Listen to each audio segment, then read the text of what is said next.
Oke, baik Bapak-Bapak, Ibu-Ibu semuanya. Saya izin mempresentasikan terkait dengan program kerja transformasi digital pemerintahan khususnya di tingkat sampai dengan tingkat pemerintahan desa. Jadi transformasi pemerintahan secara digital sebenarnya dilaksanakan secara berjenjang dari tingkat nasional dalam konteks kenegaraan dan pemerintahan, kemudian di tingkat provinsi, kabupaten, kota, sampai dengan tingkat desa dan kelurahan. Bapak-bapak dan ibu-ibu semuanya, sebagaimana kita ketahui bahwa pandemi itu cukup merubah semuanya, cukup banyak merubah bagaimana budaya kerja pemerintahan. Yang dulu tidak pernah kenal Zoom, sekarang pakai Zoom sudah menjadi satu hal yang biasa begitu. Presiden juga melihat ini menjadi satu kesempatan bagi pemerintah untuk melakukan percepatan transformasi digital.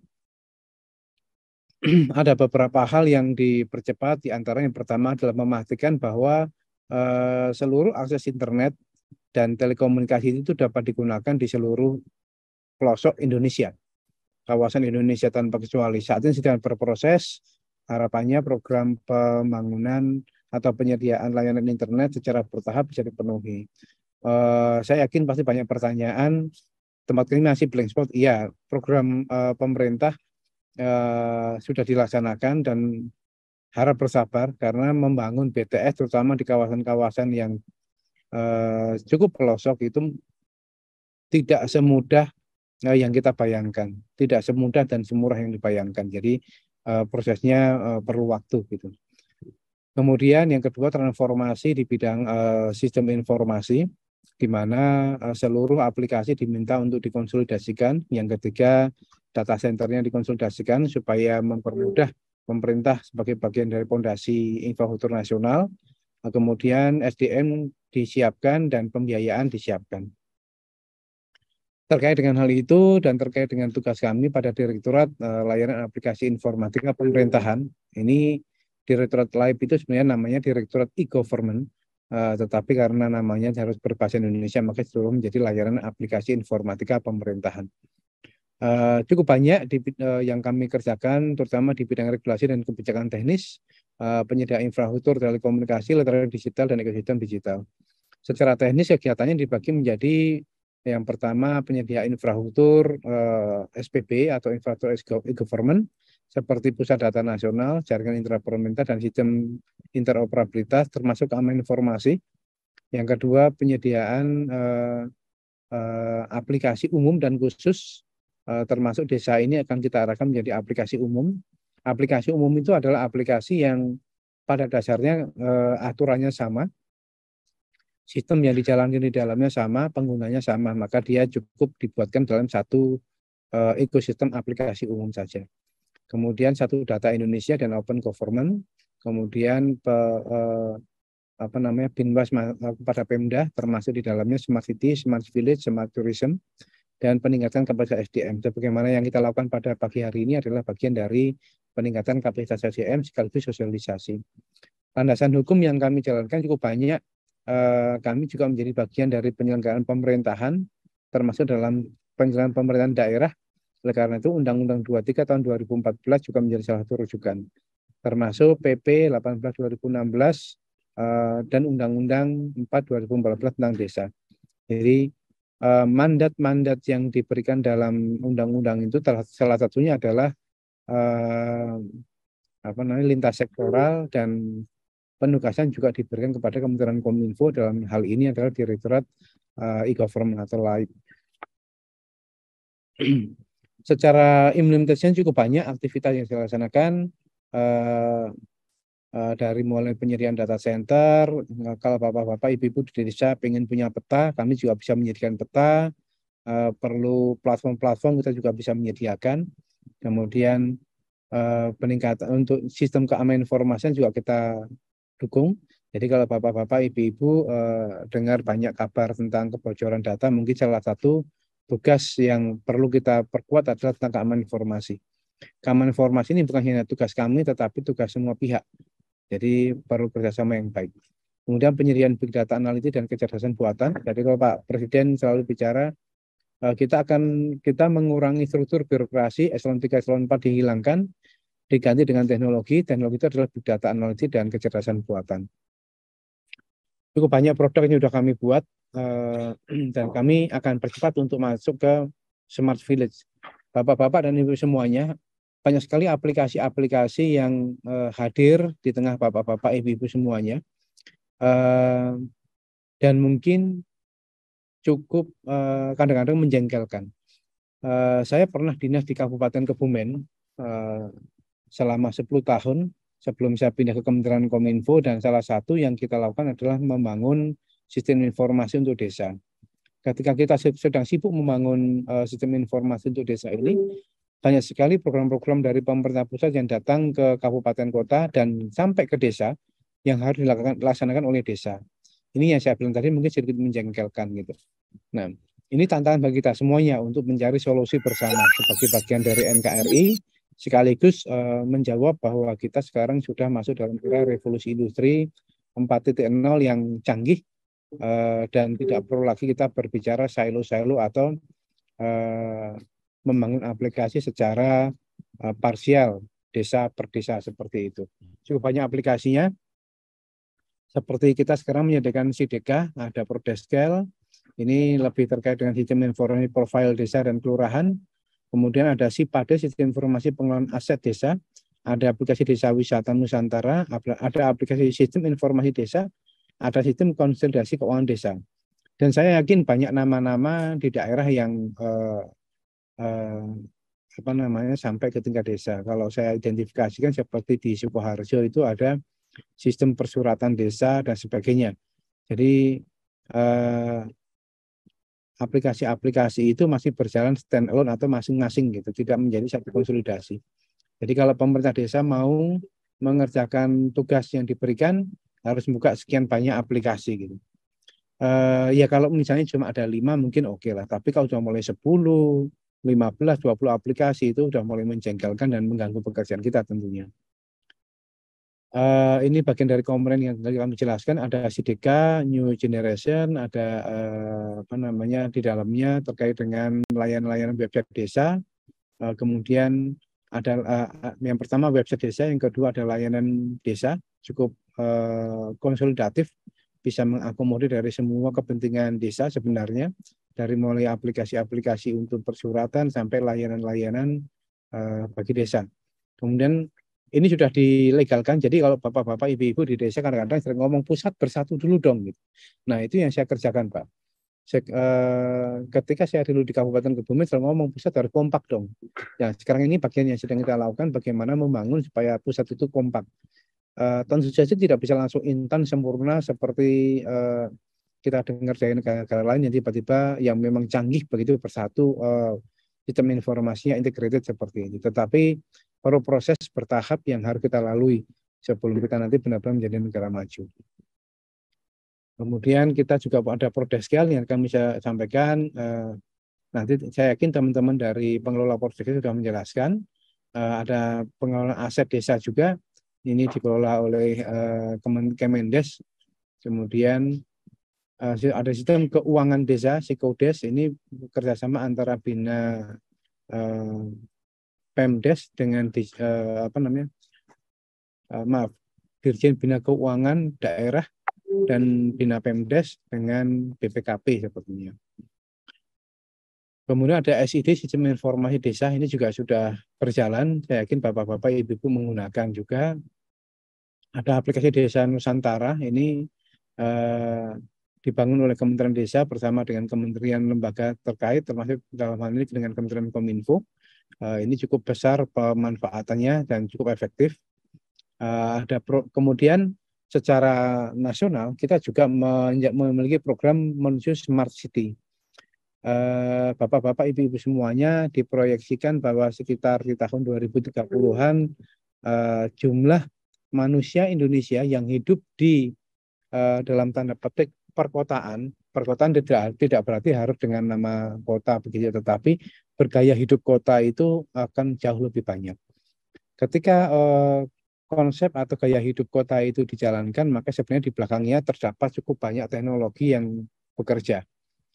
Dalam konteks ini saya ingin mengatakan bahwa ketika suatu kemajuan peradaban itu bisa berlangsung, maka dia tidak bisa bekerja secara parsial. Dia harus didukung oleh sebuah komponen yang besar. Smart City tidak akan bisa sukses ketika Smart Village tidak berjalan dengan baik. Oleh karena itu, satu hal yang sangat penting adalah bagaimana kita mengharmonisasikan program Smart City dengan program Smart Village. Ada banyak program, ada desa cerdas, ada Smart Village, intinya sama. Kemudian ada desa pintar dan sebagainya. Apapun namanya, kuncinya adalah kita harus bisa mengharmonisasi itu semua menjadi satu program yang memudahkan pekerjaan perangkat desa dan masyarakat desa. Tantangan kita adalah di situ. Nah, ini yang saya sebut dengan tantangan yang kita hadapi. Kita punya 34 plus 4 sekarang provinsi di Indonesia. Ada 514 kabupaten kota kurang lebih. Kemudian ada lebih dari 75.000 desa dan kelurahan, kalau saya 83.000 ya jumlahnya gitu. Kemudian sejumlah itu dilayani dengan 2.700 pusat data yang ada di desa dan yang ada di seluruh Indonesia. Gitu. Jadi cukup banyak. Jadi kalau bapak-bapak, ibu-ibu bisa bayangkan, menyatukan dua aplikasi saja, mengintegrasikan dua aplikasi saja itu menjadi pekerjaan berat. Nah, ini kita harus menyatukan 27.400 aplikasi yang tersebar pada 22.700 pusat data. Itu satu hal pekerjaan tidak mudah. Kemudian belum lagi kapasitas SDM yang tidak sama.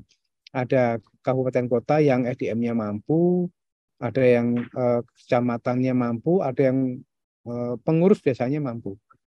Tetapi jauh lebih banyak yang tidak punya kemampuan di bidang IT. Jadi kalau sudah ditantang tentang keamanan informasi, bagaimana supaya tidak dihack, wah itu jadi pekerjaan yang tidak mudah begitu. Ini menjadi tantangan kita semuanya. Nah, saya ingin mengembalikan ini semua kepada 4 pilar kebangsaan kita, yaitu Pancasila, Undang-Undang 45, Bhinneka Tunggal Ika, dan NKRI. Jadi bapak-bapak, ibu-ibu semua, saya ingin mengatakan, karena teknologi revolusi industri 4.0, 3.0 itu menyebabkan kita silo-silo. Jadi kalau kita perhatikan sebelum tahun 2015-an lah begitu ya, atau tahun 2000, bahkan sebelum tahun 2020, semuanya sibuk membuat aplikasinya masing-masing menjadi pulau-pulau informasi. Kabupaten kota maunya membuat aplikasi desa masing-masing. Gitu loh. Lupa bahwa sekarang teknologi itu bisa jadi satu. Bapak-bapak, ibu-ibu, kita pakai Zoom seperti ini cuma satu aplikasi global, internasional, ya kita pakai bersama-sama. Lalu kenapa kita harus punya harus punya 83.000 aplikasi desa dan kelurahan?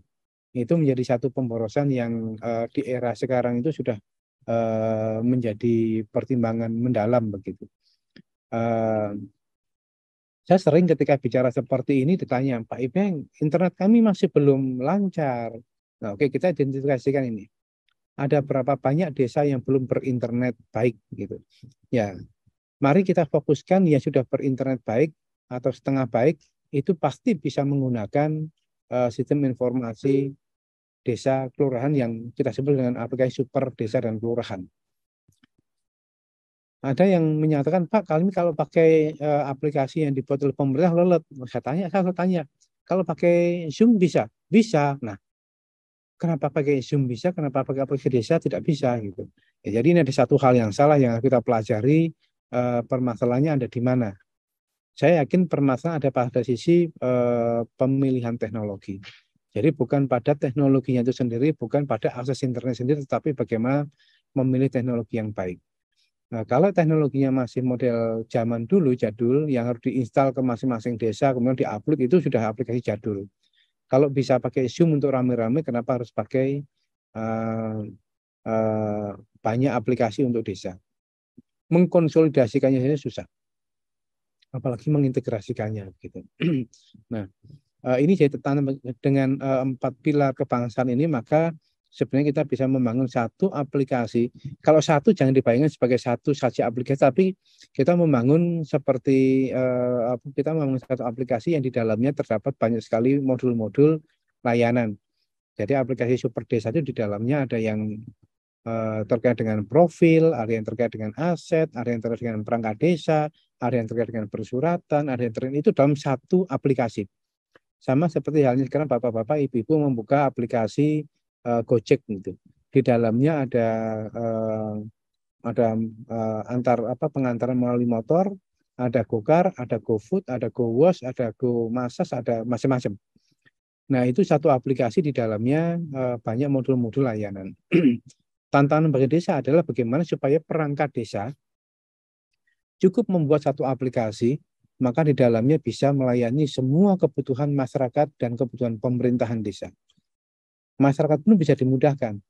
Mereka tidak perlu mengakses banyak sekali aplikasi, tapi cukup dengan satu aplikasi super seperti itu, maka masyarakat desa bisa mengakses layanan di desa dan kelurahan.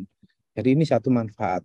Artinya itu juga menjawab isu ini orang pusat tidak kompak nih, turun ke desa dengan aplikasinya masing-masing. Nah, aplikasi super ini berfungsi untuk mengkonsolidasikan semua aplikasi yang berasal dari pusat, provinsi dan kabupaten kota menjadi satu aplikasi super nasional, aplikasi untuk desa. Kemudian bisa meningkatkan efektivitas dan efisiensi karena masyarakat desa atau dana desa tidak perlu digunakan untuk kepentingan layanan teknologi yang canggih seperti ini. Kemudian menjawab keterbatasan kapasitas teknis TIK pemerintahan. Jadi banyak sekali, kalau saya selalu bilang gini, perangkat desa itu tugasnya adalah melayani masyarakat desa. Kenapa banyak sekali institusi yang memaksa perangkat desa untuk menjadi seperti programmer? Mereka harus diajari mengelola hosting, mengelola website, mengelola email, yang notabene itu bukan tugas mereka. Gitu. Jadi kalau pemerintahnya cerdas, ya tidak boleh berpikir dengan membebani pemerintah desa seperti itu. Makin canggih aplikasi, makin memudahkan pekerjaan manusia.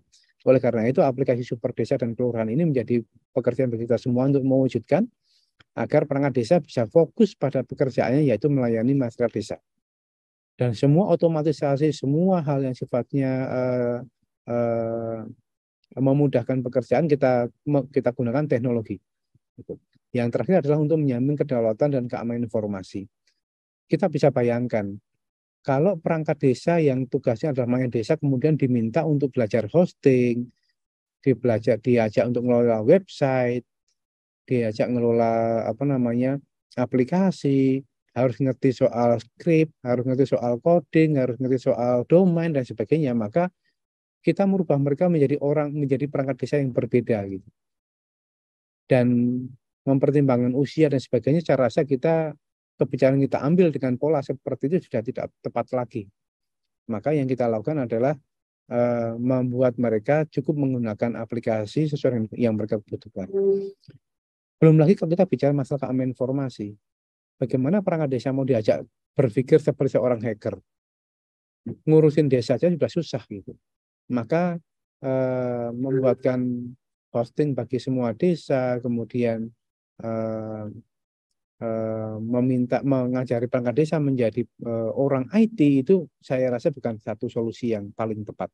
Kita harus mencari solusi yang lebih canggih, lebih cerdas begitu.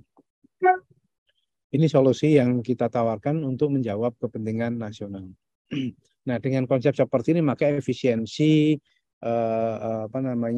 bisa diwujudkan, efektivitas diwujudkan, transparansi dan segala hal yang indah-indah itu bisa kita wujudkan. Sekaligus menjadikan desa menjadi institusi yang lebih cerdas, kemudian mudah untuk diakses dan seterusnya sampai kemudian kita bisa mewujudkan sebuah tatanan pemerintahan nasional yang baik. Dimulai dari smart village, smart city, smart province sampai dengan smart nation. Demikian Bapak-bapak, Ibu-ibu yang dapat kami sampaikan sebagai pembuka dan sebagai bahan awal diskusi.